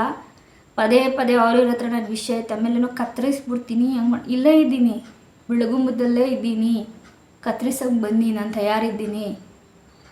ಅಷ್ಟಿನಿಂದ ಹಂಗೆ ಬೈದ್ಲಂತೆ, ಹಿಂಗೆ ಬೈದ್ಲಂತೆ, ನನ್ನ ಮಕ್ಳು ಹಂಗೆ ಮಾಡ್ತಾರೆ, ನನ್ನ ಮಕ್ಳು ಹಿಂಗೆ ಕರ್ಕೊಂಬಾ, ಏನು ಮಾಡಿಸ್ತೀಯ ಮಾಡಿಸು, ನಾನು ತಯಾರಿದ್ದೀನಿ. ಇವತ್ತು ನೀನು ಇಷ್ಟು ದಿನ ಬಿಟ್ಬಿಟ್ಟು ಹಿಂದೆ ಎಲ್ಲೋ ಕೂತ್ಕೊಂಡು ಮಾತಾಡ್ರೆ ತಾಕತ್ತಲ್ಲ ಅದು. ಅಕ್ಕ ತಂಗಿರು ಸೇರ್ಕೊಂಡು ಎಲ್ಲೋದ್ರ ಜೊತೆಲಿ ಹೋಗೋದು, ಮನೆ ಹಾಳು ಮಾಡೋದು. ನನ್ನ ಮನೆ ಹಾಳು ಮಾಡಿದ್ದಾಯಿತು, ಇನ್ನೆಷ್ಟು ಚೆನ್ನಾಗಿ ಮನೇನ ಕುರುಬಳಿಲಿ ಎಲ್ಲ ಕಡೆ ಹಾಳು ಮಾಡ್ಕೊಂಬರ್ಬೇಕಾ? ನಾನು ಯಾಕೆ ಹೇಳ್ತಾ ಇದ್ದೀನಿ ಅಂದರೆ, ಇವತ್ತೂ ಬಿಡ್ತಾಳ ನನ್ನ ಬಗ್ಗೆ, ನಮ್ಮಮ್ಮನ ಬಗ್ಗೆ. ನನ್ನ ಋಣದಲ್ಲೇ ಬದುಕಿ, ಇವತ್ತು ನನ್ನ ಋಣದಲ್ಲೇ ಇದ್ದು ಇವತ್ತು ಇಷ್ಟು ಮನೆ ಹಾಳು ಮಾಡ್ತಾಯಿದ್ದೀರಾ ಅಂದರೆ, ಅವಳು ಯಾವಳು ಹೇಳಿದ್ಲು ನಿಜವಾಗೂ ಹೇಳ್ತೀನಿ. ಅವಳ ಮನೆಯಲ್ಲಿ ಉದ್ಧಾರ ಮಾಡಿದ್ದೀರಾ ಮನೇನ ಅಂತ ಹೇಳ್ತಿರಲ್ಲ, ಅವಳು ಯಾವಳು ಎಣ್ಣೆತ್ತಿರಲ್ಲ, ಅವಳು ಯಾವಳಿಗೂ ಕಣ್ಣಿಲ್ಲ. ಅವ್ರ ಮನೆ ಲೈಫೇ ಅವಳು ಚೆನ್ನಾಗಿಲ್ಲ, ಹೇಳಿರೋಳ ಮನೆ ಲೈಫು. ಏನು ಹೇಳೋದು ಅಂತ ಅರ್ಥ ಆಗ್ತಾಯಿಲ್ಲ ನನಗೆ. ಈ ವಿಡಿಯೋಸ್ ಅದೇನೋ ಏನಕ್ಕೆ ಈ ವಿಡಿಯೋಸ್ ಮಾಡಿದೆ ಅಂದರೆ, ಕತ್ತರಿಸ್ತೀನಿ, ಆಮೇಲೆ ನನ್ನ ಮಕ್ಕಳು ಬಂದು ಅವಳಿಗೆ ಸರಿಯಾಗಿ ಮಾಡ್ತಾರೆ, ಈ ಮಾತೆಲ್ಲ ಬಂದಿದೆ. ಸೊ ಅದಕ್ಕೆ ಹೇಳ್ತಾ ಇದ್ದೀನಿ ಡೈರೆಕ್ಟಾಗೆ, ಕರ್ಕೊಂಬ, ಇಲ್ಲೇ ಇದ್ದೀನಿ, ಎಲ್ಲೂ ಓಡೋಗಿಲ್ಲ, ಬಾರ್ಡ್ರಿಂದ ಆಚೆ ಇಲ್ಲ, ಅಥವಾ ಎದ್ರುಕೊಂಡು ಔಸ್ಕೊಂಡಿಲ್ಲ, ನಾನು ಇಲ್ಲೇ ಇದ್ದೀನಿ. ನೀನು ಹೇಳಿದ್ಯಲ್ಲ ಕರ್ಕೊಂಬರ್ತೀನಿ ಅಂತ, ಕರ್ಕೊಂಬ ಅಂತ ಹೇಳೋದಕ್ಕೇ ಇಲ್ಲಿ ವೀಡಿಯೋಸ್ ಮಾಡಿ ಹಾಕ್ತಾ ಇರೋದು. ಯಾಕಂದರೆ ನನಗೂ ತಡೆದು ಒಂದು ಮನುಷ್ಯ ತಾಳ್ಮೆಗಿದ್ದಾನೆ ಅಂದಾಗ ಅವನಿಗೆ ಪೆಟ್ಟು ಮೇಲೆ ಪೆಟ್ಟು ಕೊಟ್ಟು ನಾವು ದೂರ ಹೋದ್ಮೇಲೂ ನಮ್ಮನ್ನು ಮತ್ತೆ ಅದೇ ಥರ ಟಾರ್ಚರ್ ಮಾಡಿದ್ರೆ, ನಾನು ಒಪ್ಪನಾಗೆ ಹೇಳ್ತಾ ಇದ್ದೀನಿ, ನೀನು ಅಲ್ಲಿ ಇಲ್ಲಿ ಕೂತ್ಕೊಂಡು ಬೈದ್ಲು ಅಂತ ಶಾಪ ಹಾಕಿ ನಾನು ಕೆಟ್ಟದಾಗಿ ಮಾತಾಡಿ ನನ್ನ ಲೈಫ್ ಬಗ್ಗೆ ಮಾತಾಡೋದಕ್ಕಿಂತ ಡೈರೆಕ್ಟಾಗಿ ಬಾ ಅಂತ ಕರಿತಾ ಇದ್ದೀನಿ, ಸರಿನಾ? ಇದು ಕೇಳಿಸ್ಕೋಬೇಕಾದ್ರೆ ಆ ಜಾಗದಲ್ಲಿ ಯಾರ್ಯಾರಿದ್ರು ಎಲ್ಲರೂ ಕೇಳಿಸ್ಕೊಂಡಿದ್ದಾರೆ, ಎಲ್ಲರೂ ಮಾತಾಡಿದ್ದೀರಾ. ನಿಮ್ಮಿಬ್ರಿಗೂ ಹೇಳ್ತಾ ಇದ್ದೀನಿ, ಇಲ್ಲಿಗೆ ನನ್ನ ವಿಚಾರಕ್ಕೆ ಬರದೆ ಸುಮ್ಮನಿದ್ರೆ ಒಳ್ಳೆಯದು. ನಿಮ್ಮಿಬ್ರೂ ಅಕ್ಕ ತಂಗಿರಿಗೂ ಹೇಳ್ತಾ ಇದ್ದೀನಿ, ತಿರ್ಗಾ ಮಿತಿ ಮೀರಿ ಬತ್ತು ಅಂದರೆ ಫೋಟೋ ಸಮೇತ ಹಾಕ್ತೀನಿ. ಇದು ವಾರ್ನಿಂಗ್ ಅಂತ ನಾನು ತಗೋ, ಇನ್ನು ಫೋಟೋ ಸಮೇತ ಹಾಕ್ತೀನಿ ನಾನು, ನಿಮ್ಮಿಬ್ಬರು ಫೋಟೋ ಸಮೇತ ಹಾಕ್ತೀನಿ. ಇದಂತೂ ಮಾಡೇ ಮಾಡ್ತೀನಿ ನಾನು. ಯಾಕಂದರೆ ನಾನು ನೀರಿಗೆ ಇಳಿದ್ಬಿಟ್ಟಿದ್ದೀನಿ, ಚಳಿನೋ ಗಾಳಿನೋ ಮಳೆನೋ ನಾನು ಏನಕ್ಕೂ ಇಲ್ಲ. ನಾನು ನಿಮ್ಮ ವಿಷಯಕ್ಕೆ ಬರ್ತಾಯಿಲ್ಲ, ನನ್ನ ವಿಷಯಕ್ಕೆ ಬಂದರೆ ನಾನು ಸುಮ್ಮನಿರಲ್ಲ. ನಾನು ಹೇಳ್ತಾ ಇದ್ದೀನಿ, ಯಾವ ಥರ ತೊಗೋತಿರೋ ಗೊತ್ತಿಲ್ಲ. ನನ್ನ ವಿಷಯಕ್ಕೆ ನಾನು ಈ ಸಲ ಬಂದುಬಿಟ್ರೆ ನಾನು ಏನು ಮಾಡ್ತೀನೋ ನನಗೆ ಗೊತ್ತಿಲ್ಲ. ನಿಮ್ಮ ಕೆಲಸ ಏನು ಗೊತ್ತಾ, ಬೆನ್ನಿಂದೆ ಮನೆ ಹಾಳು ಮಾಡೋದು, ಗಂಡ ಹೆಂಡ್ತಿ ಚೆನ್ನಾಗಿರೋರು ದೂರ. ನಿಮ್ಮ ಮಕ್ಕಳು ಸೊಸೆದಿರು ಚೆನ್ನಾಗಿದ್ರೆ ಸಹಿಸಲ್ವಲ್ಲ ತಾಯಿರಾ? ಸೊಸೆದಿರು ಕೆಲಸಕ್ಕೆ ಕಳಿಸ್ಬಿಟ್ಟು ಮಕ್ಕಳು ಬುಟ್ಟಿಗೆ ಹಾಕೊಂಡು ನಿಂತಿದ್ದೀರಾ? ನಿಮ್ಮ ಸೊಸೆದಿರ ಜೊತೆ ನಿಮ್ಮ ಮಕ್ಕಳು ಚೆನ್ನಾಗಿದ್ರೇ ಸೊಸೆದಿರ್ಗೆ ಓಡಿಸೋ ಅಂಥ ಮೆಂಟಾಲಿಟಿ ಇರೋ ಜನಗಳು ನೀವು. ಇದ್ರ ಮೇಲೆ ನಾನೇನೂ ಹೇಳಲ್ಲ, ಇದೇ ಫಸ್ಟ್ ಆ್ಯಂಡ್ ಲಾಸ್ಟು. ಅದಕ್ಕೆ ನಾನು ವಾರ್ನಿಂಗಾಗಿ ಹೇಳ್ತಾ ಇದ್ದೀನಿ, ನಮ್ಮಪ್ಪನ ಜೊತೆ ಒಂದುಗುಟ್ಟಿರೋ ಅಂಥ ಇಬ್ಬರು ಅಕ್ಕದೀರು ಇವತ್ತು ನಮ್ಮ ಮನೆ ಹಾಳು ಮಾಡೋಕ್ಕೆ ಕಾರಣ. ಸರಿನಾ? ಕ್ಲಿಯರಾಗಿ ಹೇಳಿದ್ದೀನಿ, ಭಯ ಏನಿಲ್ಲ ನನಗೆ. ಸರಿನಾ ಜಯಮ್ಮ ಪುಟ್ಟಮ್ಮ? ನಿಮ್ಮಿಬ್ಬರಿಗೂ ಹೇಳ್ತಾ ಇದ್ದೀನಿ, ಬನ್ನಿ ಅದೇನು ಮಾಡ್ತೀರ ನಾನು ಫೇಸ್ ಮಾಡೋಕ್ಕೆ ರೆಡಿ ಇದ್ದೀನಿ. ನಿಮಗೂ ಕೆಲಸ ಇಲ್ಲ, ಪರವಾಗಿಲ್ಲ, ಸ್ವಲ್ಪ ಫ್ರೀ ಮಾಡ್ಕೊತೀನಿ. ಸಾಕಾಗಿದೆ ನನಗೆ. 1 ಸಲ 2 ಸಲ 3 ಸಲ ಒಬ್ಬ ಮನುಷ್ಯನಿಗೆ ಎಷ್ಟು ಪೆಟ್ಟು ಕೊಡ್ಬೋದು ಅಷ್ಟೆಲ್ಲ ಸಹಿಸ್ಬಿಟ್ಟಿದ್ದೀನಿ ನಾನು. ರಿಯಾಕ್ಟ್ ಮಾಡಬಾರ್ದು, ರಿಯಾಕ್ಟ್ ಮಾಡೋದಲ್ಲ, ಸುಮ್ಮನೆ ಇರೋಕ್ಕೆ ಬಿಡ್ತಿಲ್ಲ ನೀವು. ನಮ್ಮ ಅಮ್ಮನಂತೂ ಕಳಿಸಿದ್ರಿ, ಈಗ ನನ್ನ ಕಳಿಸ್ಬಿಟ್ಟು ಮಾಡೋ ಥರ ಪ್ಲ್ಯಾನು. ಬಟ್ ನೀವು ಮಾಡೋ ಪ್ಲ್ಯಾನ್ ಯಾವತ್ತೂ ವರ್ಕ್ ಆಗೋಲ್ಲ, ಮೇಲಿರೋನು ಮಾಡಬೇಕಷ್ಟೆ. ಇದೇ ಫಸ್ಟ್ ಆ್ಯಂಡ್ ಲಾಸ್ಟು. ಸೊ ನಾನು ನಿಮ್ಗೆ ಯಾಕೆ ಈ ವಿಡಿಯೋ ಶೇರ್ ಮಾಡ್ತಿದ್ದೀನಿ ಅಂದರೆ, ಅವ್ರಿಗೆ ಏನು ಮಾಡೋಕ್ಕೂ ಏಸ್ತಿರೋ ಅಂಥ ಜನ. ಸೊ ಎಷ್ಟು ಜನ ಹೇಳ್ತಾಯಿದ್ದಾರೆ ಗೊತ್ತಾ, ಅವ್ರ ಬಾಯಲ್ಲಿ ಬೇರೆ ಬೇರೆ ಮಾತೇ ಬಂದಿದೆ. ನೀನೇನಾದರೂ ಒಂದು ಲೆಟ್ರು ಬರೆದಿಡು, ನಿನ್ನ ಲೈಫ್ ಬಗ್ಗೆ, ನಿನ್ನ ಜೀವದ ಬಗ್ಗೆ ಬೆದರಿಕೆ ಇದೆ. ಬಟ್ ನಂಗೆ ಇವತ್ತೇ ಸಾಯೋಕ್ಕೂ ನನಗೇನು ಇಷ್ಟ ಇಲ್ಲ. ಏಕೆಂದರೆ ನನಗೆ ಅವತ್ತು ಇಷ್ಟ ಇತ್ತು, ನಂಗೆ ಇವತ್ತು ಸಾಯೋಕ್ಕೆ ಇಷ್ಟ ಇಲ್ಲ. ಯಾಕಂದರೆ ನನ್ನ ಗಂಡ ನಾನು ಬದುಕಬೇಕು, ನಾವು ಚೆನ್ನಾಗಿರಬೇಕು.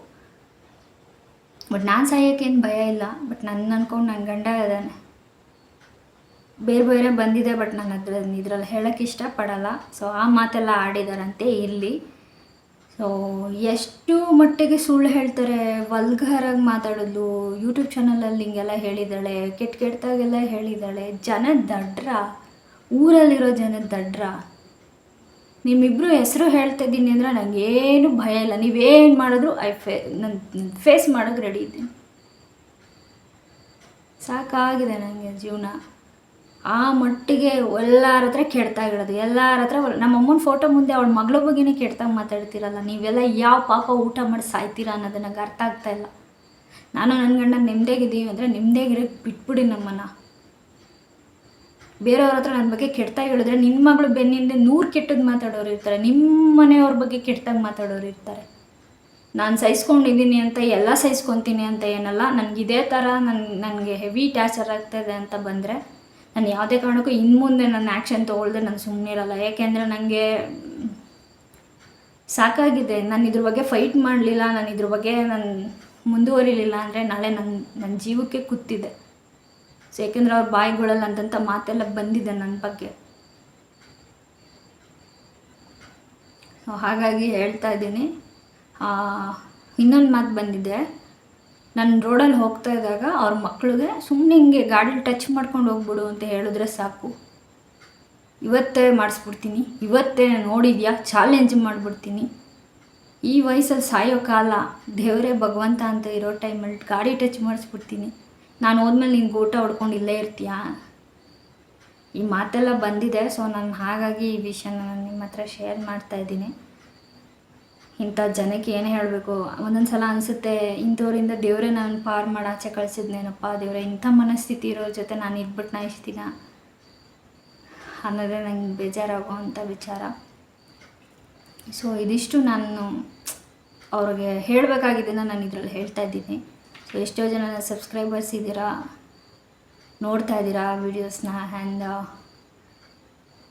ನಾನು ಅವ್ರ ಹೆಸರೇ ಹೇಳಲಿಲ್ಲ, ನಾನು ಅವ್ರು ಯಾರು ಅಂತ ಹೇಳಲಿಲ್ಲ ಅನ್ನೋದನ್ನು ಆ್ಯಕ್ಸೆಪ್ಟ್ ಮಾಡೋಕ್ಕಾಗ್ತಿರ್ಲಿಲ್ವಂತೆ ಅವರು ಅಂತ. ಸೊ ಹಾಗಾಗಿ ನಾನು ಆ್ಯಕ್ಸೆಪ್ಟ್ ಮಾಡ್ಕೊಳ್ಳಿ ಅಂತ ಹೇಳಿದ್ದೀನಿ. ಅವರಿಬ್ಬರೇ ಇವತ್ತು ನನ್ನ ಈ ಪರಿಸ್ಥಿತಿಗೆ, ನನ್ನ ತಾಯಿ ಸಾಯೋದಕ್ಕಾಗಲಿ, ಇವತ್ತು ನಮ್ಮ ಮನೆ ಹಾಳಾಗೋಕ್ಕಾಗಲಿ ಕಾರಣನೇ ಅವರಿಬ್ಬರು. ತುಂಬ ಚೆನ್ನಾಗಿ ಪ್ಲ್ಯಾನ್ ಮಾಡಿದ್ರು ಇಬ್ಬರು ಅಕ್ಕ ತಂಗಿರು ಬಂದು. ತುಂಬ ಚೆನ್ನಾಗಿ ಪ್ಲ್ಯಾನ್ ಮಾಡಿ, ಲಕ್ಷ್ಮಿ ನಿನ್ನ ಮನೆ ಕಟ್ತೆ, ಲಕ್ಷ್ಮಿ ನೀನು ಇಂತಿಂಥ ಐಟಮ್ಸ್ ತಂದಿದ್ದು ಇಡೀ ಬಿಡುಗಂದೆಲ್ಲ ಇರೋ ತಂದಿಲ್ಲ, ಲಕ್ಷ್ಮಿ ನೀನು ಕಾರ್ ತಂದೆ, ಲಕ್ಷ್ಮಿ ನೀನು ಹೀಗೆ, ನನ್ನ ತಮ್ಮನ ಮಗಳು ಹಾಗೆ. ಇವತ್ತು ತಮ್ಮನ ಮಗಳು ಸರಿ ಇಲ್ಲ, ನನ್ನ ಕೈಯಲ್ಲಿ ಅನ್ನ ತಿಂದಾಗ ತಮ್ಮನ ಮಗಳು ಸರಿ ಇಲ್ಲ. ಸೊ ಇದಿಷ್ಟು ವಿಚಾರ ನಾನು ನಿಮ್ಮ ಹತ್ರ ಶೇರ್ ಮಾಡಬೇಕು. ನಂಗೆ ತುಂಬ ಬೇಜಾರಾಗಿದೆ. ಯಾಕಂದರೆ ನಮ್ಮ ಪಾಡಿಗೆ ನಾವು ಇದ್ರೂ ಇರೋಕ್ಕೆ ಬಿಡ್ತಾಯಿಲ್ಲ. ಸೊ ನಿಮ್ಮ ಹತ್ರ ಬರೋರು ನಮ್ಮ ಹತ್ರ ಬಂದು ವಿಷಯ ಹೇಳಲ್ಲ ಅಂತ ದಡ್ರ ಥರ ಮಾತಾಡ್ತೀರ. ನಿಮ್ಮ ಹತ್ರ ಶತಮೂರ್ಖರು ಇನ್ನೊಬ್ರಿಲ್ಲ. ಸೊ ಒಂದು ಸಖತ್ ನೋವಾಯಿತು. ಇವತ್ತು ಊರಲ್ಲಿ ಹಬ್ಬ. ಸೊ ನಾನು ಆ ದೇವ್ರ ಹತ್ರ ಕೇಳ್ಕೊಳ್ಳೋದು ಒಂದೇ, ಸತ್ಯನ ಆದಷ್ಟು ಬೇಗ ಗೆಲ್ಲಿಸು. ಸತ್ಯನ ಆದಷ್ಟು ಬೇಗ ನಮ್ಮಮ್ಮ ಜಲಸಿದ್ದೇಶ್ವರ ಮಾರಮ್ಮನ ಹಬ್ಬ ನಡೀತದೆ ಇವತ್ತು. ಸತ್ಯ ಆದಷ್ಟು ಬೇಗ ಆಚೆ ಬರಲಿ ಅಂತ ಅಷ್ಟೇ ದೇವರನ್ನು ಕೇಳ್ಕೊಳ್ಳೋದು ನಾನು. ಸತ್ಯ ಯಾವತ್ತೂ ಆಚೆ ಬರಲೇಬೇಕು. ಯಾರ್ಯಾರು ಅನ್ಯಾಯ ಮಾಡಿದ್ದಾರೆ ಅವ್ರು ಬೀದಿಗೆ ಬರಲೇಬೇಕು. ಆ ದೇವರು ಸತ್ಯವಾಗಿದ್ದರೆ ಅವ್ರು ನನ್ನ ಬಗ್ಗೆ ಏನೇನು ಮಾತಾಡಿದ್ದಾರೆ ಆದಷ್ಟು ಬೇಗ ಆಚೆ ಬರಲಿ ಅಂತ ನಾನು ದೇವ್ರ ಹತ್ರ ಪ್ರತಿದಿನ ನಾನು ಬೆಳಗ್ಗೆ ಸಂಜೆ ಆದರೆ ನಾನು ಇನ್ನೇನು ಕೇಳಲ್ಲ. ನಮ್ಮ ಅಮ್ಮನ ಫೋಟೋ ಮುಂದೆ ನಿಂತು ಸತ್ಯ ಆಚೆ ಬರಲಿ. ಅಮ್ಮ ಎಲ್ಲಿ ನೋಡ್ತಾ ಇದ್ದಾರೋ ಏನೋ ನಂಗೆ ಅದ್ರ ಬಗ್ಗೆ ಗೊತ್ತಿಲ್ಲ. ಸತ್ಯ ಆಚೆ ಬರಲಿ. ಯಾರು ಏನು ಮಾಡಿದ್ದಾರೆ ಕರ್ಮ ರಿಟರ್ನ್ ಅಷ್ಟೇ. ನನ್ನ ದೇವ್ರಿಗೂ ಕೇಳ್ಕೊಳ್ಳೋದು ಒಂದೇ, ಆ್ಯಂಡ್ ನಾವು ಅಮ್ಮಂಗೆ ಕೇಳ್ಕೊಳ್ಳೋದು ಒಂದೇ, ಸತ್ಯ ಬೇಗ ಆಚೆ ಬರಲಿ. ಯಾಕಂದರೆ ನಾವು ಜನದ ಹತ್ರ ನಾವು ಏನೇ ಸತ್ಯ ಹೇಳಿದ್ರು ಜನ ನಂಬೋದು, ನಂಬದೇ ಇರ್ಬೋದು. ಅವ್ರ ಹತ್ರ ಹೋಗಿ ಮತ್ತೆ ಈಗ ಅವ್ರು ಮಾತಾಡೋದು ವಿಚಾರ ನನ್ನ ಹತ್ರ ಬಂದು ಹೇಳೋ ಥರ ಅವ್ರಿಗೂ ಹೇಳ್ಬೋದು. ಬಟ್ ದೇವ್ರ ಹತ್ರ ಕೇಳ್ಕೊಳ್ಳೋದು ನಾನು ಒಂದೇ, ನಾನು ಸಾಯೋದ್ರೊಳಗೆ ಸತ್ಯ ಏನು, ಸತ್ಯಕ್ಕಿರೋ ಬೆಲೆ ಏನು ಆಚೆ ಬರಲಿ ಅಷ್ಟೆ. ನಾನು ಆ ಮನೆಗೆ ಮೋಸ ಮಾಡಿ ಬಂದಿದ್ದರೆ ಅದೆಲ್ಲ ಅವರೇ ಸಂಪಾದನೆ ಮಾಡಿ ನಾನು ಮೋಸ ಮಾಡಿ ಬಂದಿದ್ದರೆ ನನಗೆ ದೇವ್ರು ಕೊಡಬಾರ್ದು, ಕೊಡಲಿ. ಇಲ್ಲಾಂದರೆ ಆ ದೇವ್ರಿಗೆ ನೋಡ್ಕೊಳ್ಳಿ ಅಷ್ಟೆ. ನಾನು ಯಾವುದನ್ನು ಇಲ್ಲಿ ಪ್ರೂವ್ ಮಾಡೋಕ್ಕೆ ಭೂಮಿ ಮೇಲೆ ಬಂದಿಲ್ಲ. ಸೊ ನಾನು ಸತ್ಯ ನೋಡ್ಬೇಕನ್ನೋದು ತುಂಬ ಆಸೆ ಇದೆ ನನಗೆ ಸತ್ಯ ನೋಡಬೇಕು ಅನ್ನೋ ಆಸೆ ತುಂಬ ಐತೆ. ಏಕೆಂದರೆ ನಾನು ಮಾಡಿರೋದನ್ನ ನನಗೆ ಕಾಯುತ್ತೆ ಅನ್ನೋ ಒಂದು ಭರವಸೆ ನನಗಿದೆ. ಸತ್ಯ ಗೆಲ್ಲಿ ಅನ್ನೋದೇ ನನ್ನ ಆಸೆ. ಸೊ ಯಾರ್ಯಾರೆಲ್ಲ ಯೂಟ್ಯೂಬ್ ಚಾನಲ್ ನೋಡ್ತಾ ಇದ್ದೀರಾ, ದಯವಿಟ್ಟು ಹುಷಾರಾಗಿರಿ ಆ್ಯಂಡ್ ಮಾನಸಿಕವಾಗಿ ಸ್ಟ್ರಾಂಗ್ ಆಗಿರಿ. ಸೊ ಇಂಥವ್ರನ್ನ ಮನೆಗೆ ಸೇರಿಸ್ಕೊಳ್ಳೋದು ಸ್ವಲ್ಪ ಕಮ್ಮಿ ಮಾಡಿ. ಸೊ ಎಲ್ಲರೂ ಹಾಗೇ ಇರಲ್ಲ, ಕೆಲವೊಬ್ಬರು ಹಾಗಿರ್ತಾರೆ. ಸೊ ಇಂಥವ್ರಿಂದ ಸ್ವಲ್ಪ ದೂರ ಇರಿ. ದಯವಿಟ್ಟು ಮನೆ ಹಾಳು ಮಾಡ್ಕೋಬೇಡಿ. ಇಂಥವ್ರ ಮಾತು ಕೇಳಿ ಯಾರೇ ತಂದೆ ತಾಯಿ ಆಗಲಿ ಮಕ್ಕಳನ್ನ ದೂರ ಮಾಡ್ಕೋಬೇಡಿ. ಆ್ಯಂಡ್ ಗಂಡಿರ ಹೆಂಡ್ತಿನ ದೂರ ಮಾಡ್ಕೋಬೇಡಿ. ಇಂಥ ನಾದಿನಿದಿರು ಮನೆಗೆ ಬರ್ತಾರೆ. ಕೆಲವರು ಮನೆ ಉದ್ಧಾರ ಮಾಡೋರು ಇರ್ತಾರೆ, ಕೆಲವರು ಇಂಥ ಮನೆ ಹಾಳು ಮಾಡೋರು ಇರ್ತಾರೆ. ಯಾವತ್ತೂ ಕರಿಯಣ್ಣನ ಮನೆಗೆ ಅಂತ ಹೆಣ್ಮಕ್ಳಿಂದ ಏನೂ ಕೊಡುಗೆ ಇಲ್ಲ. ಕೊಡುಗೆ ಅಂದರೆ ಇದು ಈ ಮದುವೆ ಮಾಡಿದ್ದಾರಂತೆ, ಅದು ತುಂಬ ದೊಡ್ಡ ಕೊಡುಗೆ ಅಂತೆ. ಅವನು ಯಾವನು ಹೇಳಿದನೋ ಈ ಊರಲ್ಲಿ, ಯಾವಳು ಹೇಳಿದವಳೋ ಈ ಊರಲ್ಲಿ, ಥೂ ನಿಮ್ಮ ಜನ್ಮಕ್ಕೆ. ಮನೆ ಬೆಳಗ್ತಾ ಇದ್ದೀರಾ ಈ ವಯಸ್ಸಲ್ಲಿ ಬಂದು 70 ವರ್ಷ ಸಾಯೋ ವಯಸ್ಸಲ್ಲಿ 65-70 ವರ್ಷದಲ್ಲಿ ಅಕ್ಕ ತಂಗಿರು ಬಂದು ಮನೆ ಉದ್ಧಾರ ಮಾಡ್ತಾಯಿದ್ದೀರ ಅಂತ ಹೇಳಿರೋ ತಾಯಿಯರಿಗೆ ನಮಸ್ಕಾರ. ನೀವು ಅಷ್ಟೇ ನಿಮ್ಮ ಮಕ್ಕಳು ಇನ್ನೊಂದು ಕಟ್ಟೋಕ್ಕೆ ಅವ್ರಿಗೆ ಹೇಳಿ ತಂದು ಕಟ್ತಾರೆ, ನಿಮ್ಮ ಮನೆಗಳು ಉದ್ಧಾರ ಮಾಡ್ತಾರೆ. ಏನು ಹೇಳಬೇಕು ಅನ್ನೋದು ನಂಗೆ ಅರ್ಥ ಆಗ್ತಾಯಿಲ್ಲ. So thank you so much. And ಇವತ್ತು ಹಬ್ಬದ ದಿವಸನೇ ಬೆಳಗ್ಗೆನೇ ವಿಷಯ ಬಂದಾಗ ನಂಗೆ ತುಂಬ ಮನಸ್ಸಿಗೆ ನೋವಾಯಿತು. ಶೇರ್ ಮಾಡಬೇಕು ಅಂತ ಅನ್ನಿಸ್ತು, ಮಾಡಿದೆ. ಸೊ ಇರೋದನ್ನು ಶೇರ್ ಮಾಡಿದ್ರಲ್ಲಿ ನಂಗೆ ಏನು ಬೇಜಾರಿಲ್ಲ. Thank you so much. ಅಷ್ಟ್ರ ಮೇಲೆ ಏನು ಹೇಳೋಕ್ಕಾಗಲ್ಲ. ಸೊ ಹೀಗೆ ನಂಗೆ ಸಪೋರ್ಟ್ ಮಾಡ್ತಾಯಿರಿ. ಅಪ್ಡೇಟ್ ವೀಡಿಯೋಸ್ ಏನು ಹೆಂಗೆ ಮಾಡ್ತಾಯಿದ್ದೀವಿ ಅನ್ನೋದನ್ನು ನಾನು ನಿಮಗೆ ಶೇರ್ ಮಾಡ್ತೀನಿ. Thank you so much. And ಇನ್ನೊಂದು ವಿಷಯ ಹೇಳ್ತೀನಿ. ಒಬ್ಬ ಮನುಷ್ಯ ಇನ್ನೊಬ್ಬ ಮನುಷ್ಯನ ಕಲ್ಲು ಮಾಡಿದಾಗ ಆತನಿಗೆ ಭಯ ಅನ್ನೋದೇ ಹೊಟ್ಟೋಗುತ್ತಂತೆ. ಸೊ ನಂಗೆ ಮೊದಲೇ ತುಂಬ ಭಯ ಆಯಿತು. ನಮ್ಮ ಅಮ್ಮನ ಕಳ್ಕೊಂಬಿಡ್ತೀನಿ, ನಮ್ಮ ಅಪ್ಪನ ಕಳ್ಕೊಂಬಿಡ್ತೀನಿ, ನಾನು ನನಗಿದ್ದು ಇನ್ಸೆಕ್ಯೂರ್ ಫೀಲಿಂಗ್ಸ್ ತುಂಬ ಇತ್ತು. ಸೊ ಇವತ್ತು ನಾನೆಲ್ಲ ಕಳ್ಕೊಳ್ಳೋಕ್ಕೂ ರೆಡಿ ಇದ್ದೀನಿ. ನಂಗೆ ಏನಕ್ಕೂ ಭಯ ಇಲ್ಲ. ಸೊ ನಮ್ಮ ಮನಸ್ಸು ಕಲ್ಲಾಗಿದೆ. ಸೊ ತುಂಬ ವೀಕ್ ಆಗೋದು ಅಂತ ಬಂದಾಗ ನಮ್ಮ ಅಮ್ಮನ ನೆನ್ಕೊಂಡಾಗ ಅಷ್ಟೇ. ಸೊ ಆದಷ್ಟು ಬೇಗ ನನ್ನ ವಿಚಾರದಲ್ಲಿ ನಾನು ವಿಶ್ ಮಾಡ್ಕೊಳ್ಳೋದೇನು ಅಂದರೆ ಸತ್ಯ ಆಚೆ ಬರಲಿ, ಅದಷ್ಟೇ. Thank you so much. ಯಾರೆಲ್ಲ ಹಿಂಗೆ ವೀಡಿಯೋಸ್ ನೋಡ್ತಾ ಇದ್ದೀರಾ ಸಪೋರ್ಟ್ ಮಾಡಿ. ಆ್ಯಂಡ್ ಇಂಥವ್ರಿಂದ ದಯವಿಟ್ಟು ದೂರ ಇರಿ. ಇಂಥವ್ರು ನಮ್ಮನ್ನ ಹೆದರ್ಸೋಕ್ಕೆ ಬಂದಾಗ ಅದನ್ನು ಎಲ್ಲರೂ ಅಷ್ಟೇ ಇಗ್ನೋರ್ ಮಾಡ್ಕೊಂಡು ಹೋದಷ್ಟು ನಮ್ಮನ್ನು ತುಳಿತಾ ಬರ್ತಾರೆ. ಸೊ ಈ ಥರ ಸ್ಟ್ರಾಂಗಾಗಿ ನಿಂತ್ಕೊಂಡ್ರೆ ಒಳ್ಳೆಯದಾಗುತ್ತೆ. ಸೊ ಹಾಗಾಗಿ ವೀಡಿಯೋಸ್ ಮಾಡ್ತಾಯಿದ್ದೀನಿ. Thank you so much. ಈಗ ವಿಡಿಯೋ ನೋಡಿ.